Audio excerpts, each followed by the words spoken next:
Hello, you are listening to Just Films and That. This is the podcast where we celebrate films we think deserve a little bit more love. Whether they're underrated or underseen, we're going to take a look at them. I'm the host for this week, Josh Allen, and I'm joined by my brand spanking new co-host. He's still the James Dean of the podcast scene. He's never going to leave my side, and if he's not the one, whatever the rest of that Daniel Benningfield lyric is, Jamie Allerton, welcome back. Permanent co-host. How are we doing, mate? Josh, I'm back. You finally put me on the payroll. This is great. Finally got you to sign that contract. Yeah, it's 2 years, 2 more years. I'm not going to Real Madrid. I'm sticking around. Yeah, I've kissed the. And not that that's based on any experience of yours. Or I've kissed the merch that I've got wearing just films in that merch, which you can get on our coffee account. Eventually, yeah. So we're back. Things did take a little longer than we anticipated. We do apologise for that. If you listen to, we have released a little separate episode that will be in your podcast feeds around this one, below this one, whatever, which will explain how it's going to work. The fact that Jamie's back. Obviously, there is no Alice, which is all explained in the episode. Obviously, we wish Alice all the best for the future, but it is all in that episode. We can't really discuss ongoing legal back. issues right now, but yeah. It can't discuss live court cases. But yeah, yeah, obviously, just me and Jamie. Things going to be a little bit different, but give that episode a listen because we didn't want to waffle on about it in this episode. But Jamie, welcome on board. Cheers, mate. It's good to be back. Good to be podding again. Fresh with indeed. Like love for my picks and hatred for your picks. I think that's the vibe that we're going to have moving forward. I'm excited for it. Speaking of my picks, okay, so what have you picked for us? What's our big comeback film that you've chosen for us, Josh? Oh, Jamie, I'm glad you asked, mate. I'm glad you asked. We are doing this week Batman Forever from 1995. So I picked this one. Why did I pick it? I know you're dying to know, Jamie. Why did you pick this, Josh?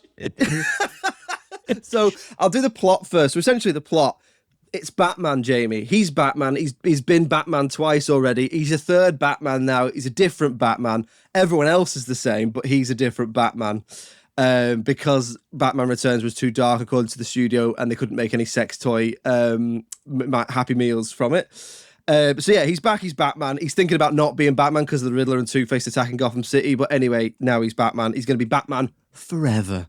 Why did I pick it? So, a few reasons. The first one being, I thought it was quite a apt theme for the first episode back, i.e. he's Batman forever, and we're going to be podcasting forever until we cannot do it anymore. So there's that. It's also 30 years old, this film, this year. So I thought I've got another one, which is arguably even worse than this, that's 30 this year, and I can't wait to do it with you, Jamie. I can't wait to see your face when I tell you what it is. We also sadly lost Val Kilmer this year. And I thought it would be it's probably not the film he would want to be remembered for, but it's a film that, he's a leading man. He plays Batman and Bruce Wayne in it. And then in terms of the podcast and the concept, I think that this is underrated. It's not underseen. I think as time goes by, it might become underseen, but I think a lot of people have seen this. The scores are pretty harsh, so that's why I've picked it, because I think it's underrated. I mean, I don't even think it needs to ask you, but I will, because that's the structure. Have you seen this before? Yeah. No, I went to the cinema with my dad to see this, and I remember, I remember the fire alarm went off, so we all had to go outside halfway through, and then come back in. And my dad hates any superhero stuff. This was just him taking his 9-year-old boy and my brother to the cinema. So he must have been thinking God, I hope it's a real fire. Yeah, I mean, if you don't like comic books, considering this is only 2 films away from the first Batman where they went, let's make it dark, not like the 60s TV series. And within 2 films of 6 years, they were just back to that again. This has got so much neon lights and so much hammy, the campiness, I can respect now, but my poor dad, he must have been I hate my sons for dragging me to this.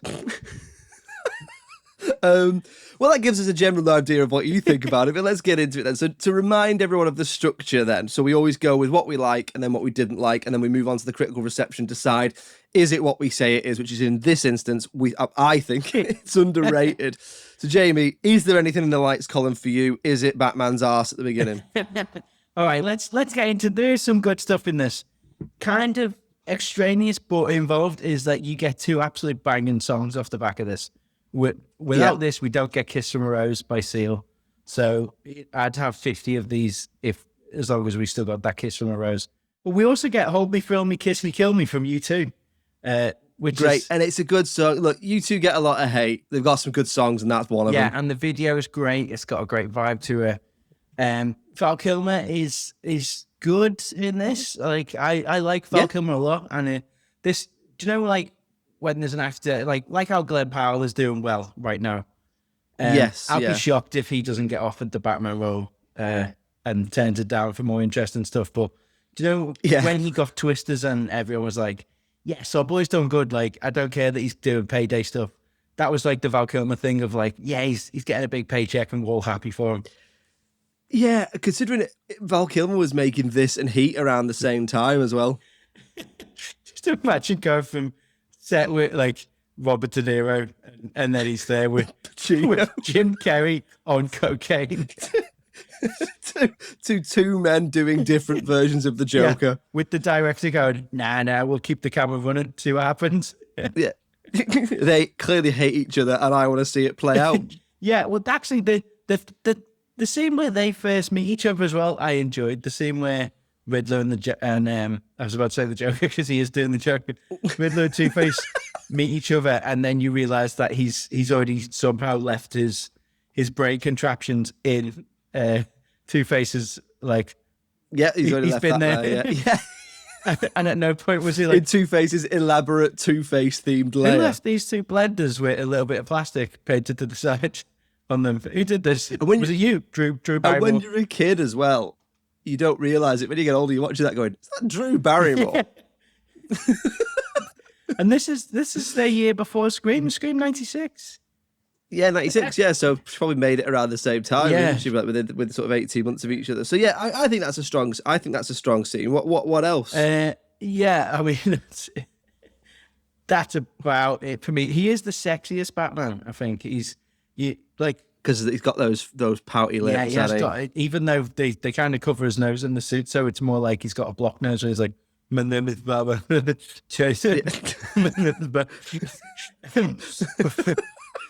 And also, I mean, the vibrancy, I guess this is the time, it is a reaction to how dark Batman Returns was. And this is something you can put in front of children, you know. They purposely put the Two-Face makeup is like kind of along the lines of Power Rangers. And you can tell this is people who are good creatively. Like the set designs are all great, which means it's a choice to be like, this can't be scary. It's big, pink, you know, it's big and fun. Yeah. Yeah, I think that was sort of on my notes, which is the visuals are definitely not for everyone, but at least it's a choice. At least he went, we're going to do this. And it is consistent throughout. It's big. It is very comic booky. So even things like the way the bat symbol changes from the Warner Brothers logo at the start, I really like the way that Gotham looks like an absolute nightmare to drive around because it looks like everything is a statue.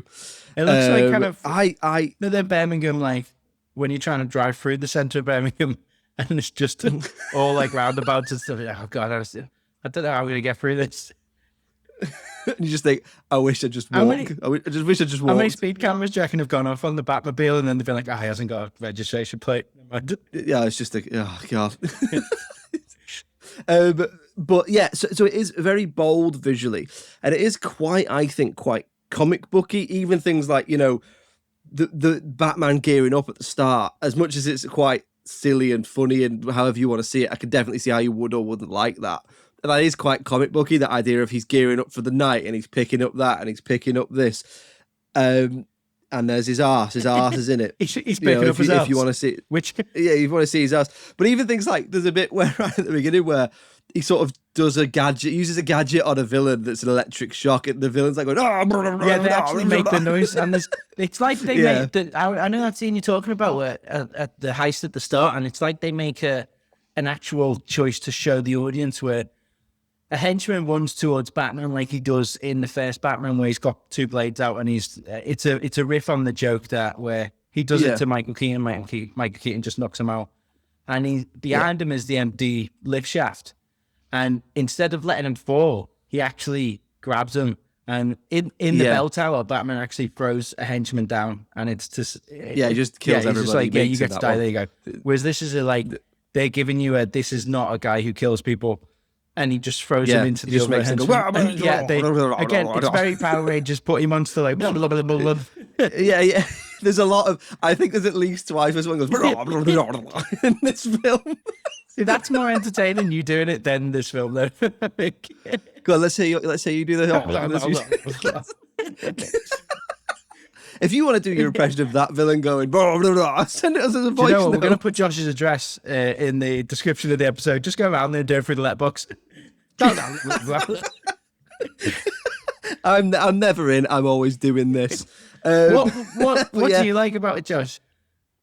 So I do think the visuals are strong, and they're not for everyone. But I quite like that they just. And I think for me, it's quite reminiscent of. This would have been the first one, possibly the second one released after the animated series, and the animated series from the early 90s really formed a lot of my relationship with Batman, that massive Art Deco style, and I do quite like it. I mean, some of the stuff doesn't work, like there's so much neon, and even a bit where, you know, Batman swings in at the start, he's not Spider-Man. What's he clinging onto? He just seems to be in the sky. But even things like, I don't mind how the Batcave looks. I don't mind elements of the costume. Like, I don't mind the bat symbol. I mean, I suppose we're going to have to talk about the nipples. What, mine? I'll put a shirt on in a sec. Yeah, please do. I can't concentrate. I thought the nipples were in the next one. I think they're in this one as well, because is it not the nipples and this one and Robin's got an earring? I think he makes Robin have the nipples, but he's not ready for nipples yet until once he sees how brave Robin is with the nipples. But yeah, I mean, it is. Yeah, I guess he was just filming it like, you know, some of the shots in this are a bit odd. Like, if we're talking about the way it was filmed, the fighting, it always seems like the cameraman's on the ground looking up, and I assume because he wanted to make it like, look how large Batman it is, but it just looks like, oh, your cameraman's falling over and he's still getting the shot. Yeah, I mean, I'd argue we didn't get a really good Batman fight scene until probably Batman versus Superman, because half the time they couldn't move their neck, and half the time it was just like, in this one, there's some okay action, but the action is not the fight sequences. There's some good things like where he jumps off the building. Yeah, I do. Like, that's quite good. I believe in the athleticism though, and there's the bit where Chris O'Donnell, I think he's 45 in this, but where Chris O'Donnell goes out and he fights the neon gang who like. Yeah, grown man Chris O'Donnell hijacks a car. And somehow survives not getting ripped limb from limb by a gang. He comes across a gang that are like all in neon and have female members, but look to be about to commit some kind of horrific assault on a woman. And he just shows up and he's like, I'm Batman, hello. Well, I was looking really closely. It looks like Chris O'Donnell's doing quite a lot of that fighting, and there's some like complex, like some low down spin kicks, and there's a flip that kind of looked a bit like what Black Widow's doing later on in the Marvel stuff. I was trying to see like the switch between Stuntman and Chris O'Donnell. I was like, oh no, that's actually Chris O'Donnell's doing quite a lot of that. So I thought, props for that. Yeah, and he's very experienced because he's in his 40s in this. No, you are right though. I mean, it's much easier to hide it behind the guy in the Batman costume in this, isn't it? Because it could be anybody. But no, you're right. There's some decent action. There is some decent action. The fighting isn't as good, but that scene is probably the highlight in terms of like choreography, isn't it? I think there's some okay action. The sort of quite like this. I quite like, because what I can't tell is this them going back to the 60s TV series, or is this them going, we're not quite going back to the 60s TV series, but here's some silly little nods to it, like the silly noises the villain makes, or the fact that the Batmobile drives up a building. They don't show how he gets down, but no. Even the music cues are similar to the first fight he has with those guys outside the lift. They have music cues on each time he punches someone, like the 60s, like the Pow, whack, Biff yeah. and Pow, and yeah. Well, I think also like Joel Schumacher, I think he loves like the 70s era Batman comics. Like he does like comics, and this is tonally, he can, this is the guy who did Falling Down and, The Client, which I really like. Phone Booth. Yeah, Phone Booth. Yeah. He's not a camp film director, but he just made a choice on this one of like, they've said it needs to be lighter, so let's open the door to, henchmen who all have neon machine guns and Yeah. I mean, you wouldn't look at this and say it's in any way visually weak or weak in the direction. It's more other things, like probably elements of the script and things that, I mean, we'll get onto that, but I don't think you come away and being like, someone hasn't pulled all the strings and made a full end-to-end vision there, because they have. Even if you don't like it, you can definitely see all the work, like you say, that's gone into those visuals. The music as well, I think, I mean, obviously Danny Elfman doesn't come back because he works so much with Tim Burton, but I think it's Elliot Goldenthal who does the music in this, and I don't know much else he's done, but I do quite like his Batman theme. Yeah, it's a shame that obviously the first film has such a strong theme, and even Catwoman's theme is like really, really strong. So you're always going to have but you're not Danny Elfman thing. But yeah, I thought the music was quite good in this, and he's added a new theme to it as well. There's not really anything that strong for the Joker, or not the Joker, I keep saying it, for the Riddler and the Two-Face. For both the Jokers in this. Well, before we move on to the dislikes then, what do we think of the late, great Val Kilmer's performance? Yeah, I think he's good to have not gone big as a reaction to, you could imagine him walking on set one day and be like, oh shit, are they doing that? All right, well, I'm going to do this. It means that he grounds the whole film. And it's weird because that's not the Val Kilmer that we're used to. Like, this is probably his most adult, like, even though he's playing Batman, a lot of the time he was in an ensemble cast where he could be a little bit more like freewheeling, but I think he holds it together quite well. And because Val Kilmer kind of had that, like, oh, you might be little bit crazy edge, you buy into it. Like, this is a guy who goes out at night, beating up, men. Yeah, it's a lot more of a sort of world-weary Bruce Wayne, isn't it, in this? Like, of all the Bruce Waynes, he's the one who's a bit like, and I suppose that's the theme of the film, which is like, he's like, oh, fuck's sake, I keep doing this, man. I don't want to keep doing this. I just want to go out with Dr. Chase Meridian. Yeah, a woman who loves black rubber. Said to me twice in 2 different personas, I don't fancy you, I fancy someone else. Make your mind up. I agree. I think he's doing the best with what he's given. Yeah. So he looks great. You never don't, like you say, you never don't buy him as a brooding leading man, and I don't think you ever. Yeah, he doesn't get loads to do, and the script's not that good. But you never don't. If he is doing the action, you don't ever think that's not him, or anything like that. You just, it's good. He's a good Batman in probably a fairly weak Batman film. Yeah, and I think his chemistry with everyone, like, you buy that he's had this long friendship with Alfred, which is crazy because we've just seen Michael Keaton with that same actor for 2 films, and there isn't like a "you're not my Batman" syndrome on this. I think around it, if tonally this had matched, the first 2, I think everyone would have been on board with him carrying on. And it's quite odd that I guess he just didn't want to, because this was a success, wasn't it? So. He didn't like it. He didn't like doing it. Yeah, I mean, it is physically grueling, and he was famously quite hard to work with. Yeah, and he. I mean, I know, obviously, like, without getting sort of too morose, but he reflected quite a lot on that towards the end of his life, didn't he? Because there was a lot of divided opinion of whether he actually was or wasn't hard to work with, and this was one of the films where, I mean, him and Schumacher, I think, quite famously didn't get on, and at the same time, Jim Carrey and Tommy Lee Jones quite famously didn't get on. So you must just have 4, fairly rich and famous guys at the time just butting heads. Chris O'Donnell and Nicole Kidman were just like, should we go have a drink? Chris O'Donnell had to have a sit down because his back was playing up. I did reflect on, do you think Chris O'Donnell found the Batcave because he was up at 2 a.m. having a piss, and that's when Alfred was opening that door? He was going for his 2 a.m. piss. Okay, so we'll move on to the dislike section then. Now, I don't have loads for this, Jamie, but I get the impression that you've got a bit there. No, I've got a bit as well. Like, you know, I don't think this film is perfect. I've got a lot of nostalgia for this film because it was the first Batman film I watched as a kid. Probably the same for you as well, I'm guessing. Maybe. I suppose you're a little bit older than me. So in cinema, yeah, it was the first one. I'd definitely seen 1 and 2 before because my parents had no idea of rating in content for us. So watch this 15 rated. That penguin man just bit that man's nose off. That's nice, isn't it?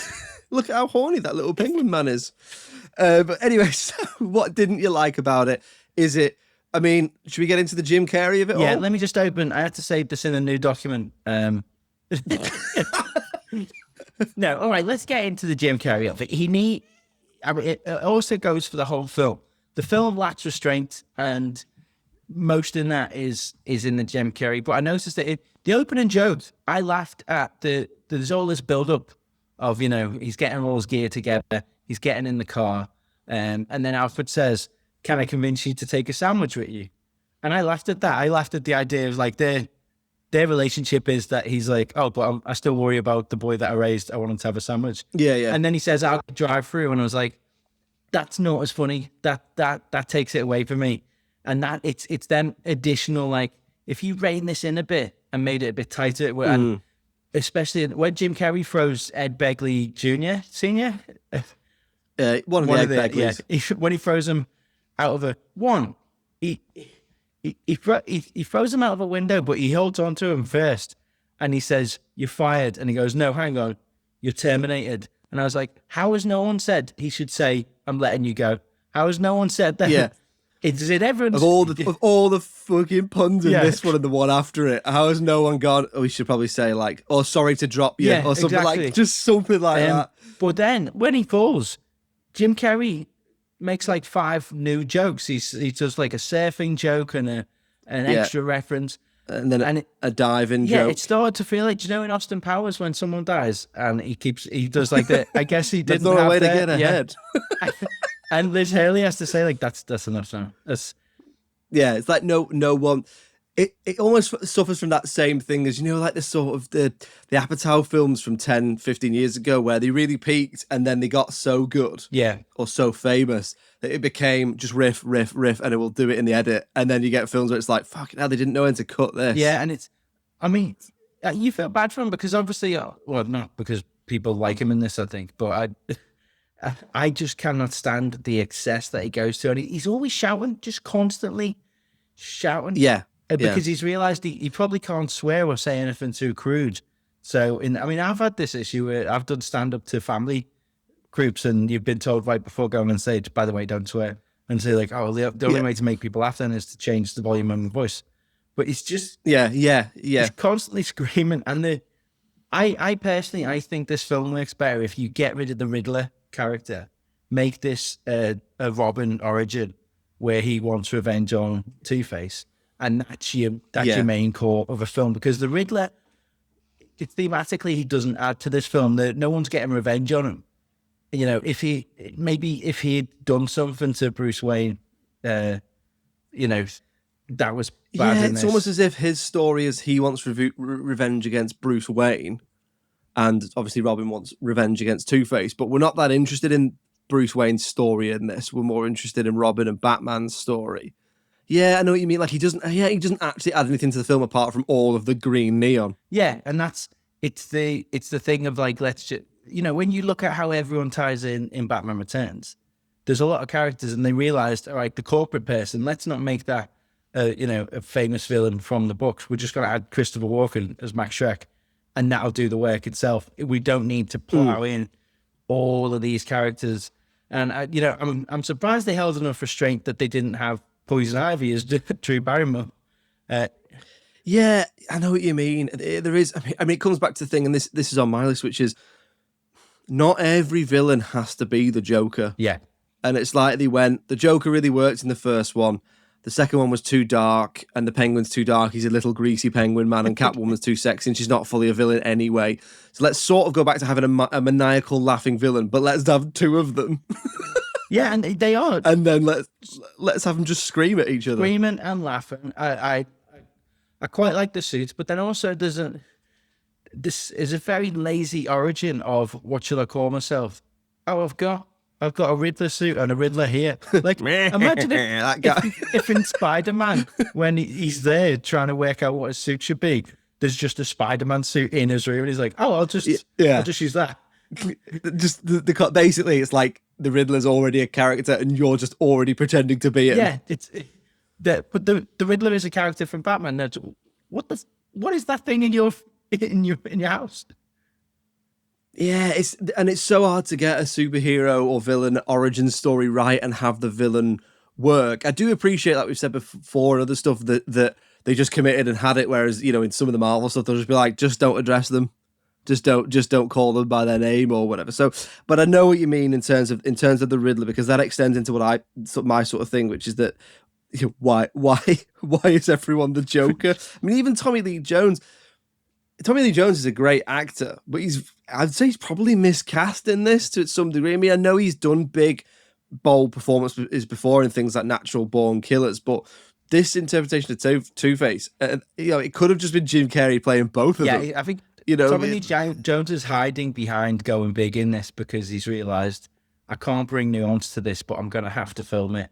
I've said yes. My kids, I think it wasn't that his kids wanted him to be in a Batman film. It's quite often that they get offered it and their kids say, "Oh, you got to do it, do it," and probably $10 million. Oh, Dad, Two-Face is our favourite Batman child. The brutally scarred district attorney, the fallen angel of Gotham. We love him. Dad. I'm obsessed with the duality of man. But even that, there are little glimpses where he's obviously trying to make a differentiation between Harvey and Two-Face. Like there's a bit where at the end, before Batman kills him, he sort of goes back into Harvey and says, "Thank you very much, Bruce. You're a true friend. We always need to trust you." And it's like, oh, is that meant to be sort of coming down? And then he just goes back to cackling villain. What else for you? I've got a couple of things, but what else? Is it that they leave the circus on TV after Two-Face takes over and just go watch these acrobats die? I mean, they deserve to die, did they? Yeah. I mean, I hate people who rewrite films, but I think this works a lot better if you get Robin in sooner. If you have the inciting incident be the death of the Graysons instead of the bank, instead of the vault heist is fun. But if that's your incident, then you bring him in sooner. You don't need to add the Riddler and just make it about this. He's guiding a young lad who's hell-bent on revenge. Because also he's guiding a 40-year-old man who's hell-bent on revenge. I mean, should we say this seriously then? That is a man. He's adopting a man. And they don't say, "Do you mind if he stays at yours for a while?" He's like, "Child services. I couldn't handle all that, like, all that paperwork." He's got more hair under his armpit than I have ever. Than my COVID beard had. He says, I couldn't handle the child services stuff because I need a shower and a shave and I'm hungover.